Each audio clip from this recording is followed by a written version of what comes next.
The rain was relentless, hammering the cobblestone streets of the old town as Clara sprinted through the downpour, her boots splashing in puddles that mirrored the flickering streetlights. She clutched a crumpled letter in her hand, the ink smudging under her fingertips. But she didn't care.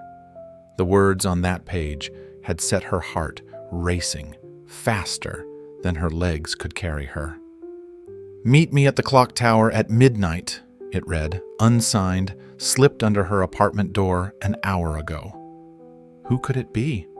Her mind spun with possibilities, but one name kept surfacing, one she hadn't dared to hope for in years. She glanced at her watch. 11:58.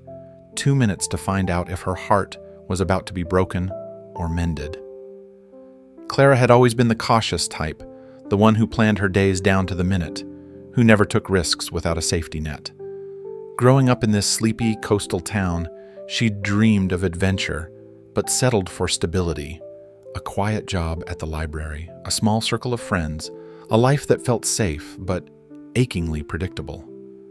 3 years ago, that predictability had been shattered by Elias, a painter who'd breezed into town with a crooked smile and eyes that seemed to see right through her. He'd spent a summer sketching the cliffs, the waves, and more often than not, her.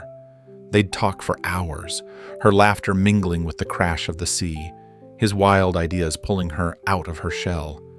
She'd fallen hard, but before she could confess, he was gone. No goodbye, just a note.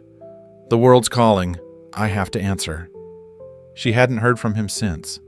Now, as she rounded the corner and the clock tower loomed into view, its hands ticking toward midnight, Clara's breath caught.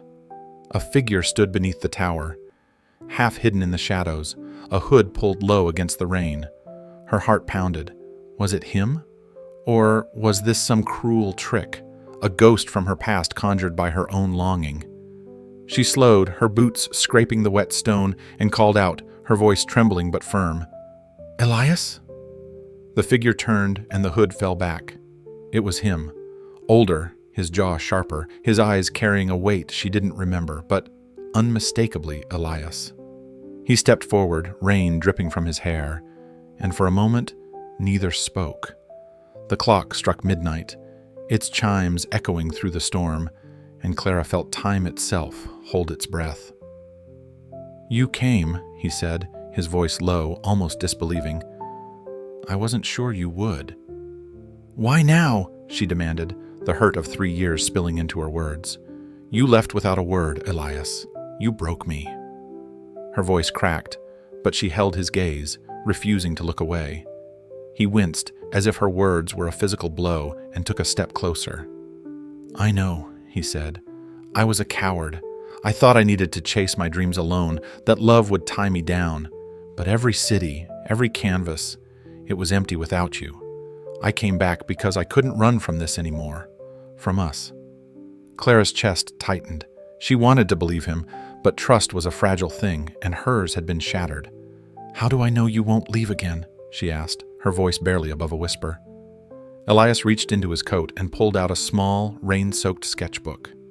He opened it, revealing page after page of drawings, her face, her smile, the way she tucked her hair behind her ear. "You were never gone," he said. "Not for me." The rain slowed to a drizzle, and the world seemed to shrink to just the two of them under the clock tower. Clara's mind raced. Logic told her to walk away, to protect herself from the pain of losing him again. But her heart, that reckless, hopeful part of her, whispered something else. She thought of the years she'd spent playing it safe, of the quiet ache that had never left her since he'd gone. Maybe love wasn't about guarantees. Maybe it was about choosing to leap, even when you couldn't see the ground. She took a step toward him, then another until they were close enough to feel each other's warmth. "If we do this," she said, her voice steady now, "it's not just a summer. It's real. It's messy. It's us together. No running." Elias nodded, his eyes bright with something that looked like hope. "No running," he promised, and when he reached for her hand, she let him take it. The clock tower chimed one last time, and Clara smiled, the weight of the past lifting just a little. The rain had stopped, and the stars were peeking through the clouds. They walked back into the town, hand in hand, not knowing what tomorrow would bring, but certain of one thing. They were done running from each other. And for the first time in years, Clara felt like her story was just beginning.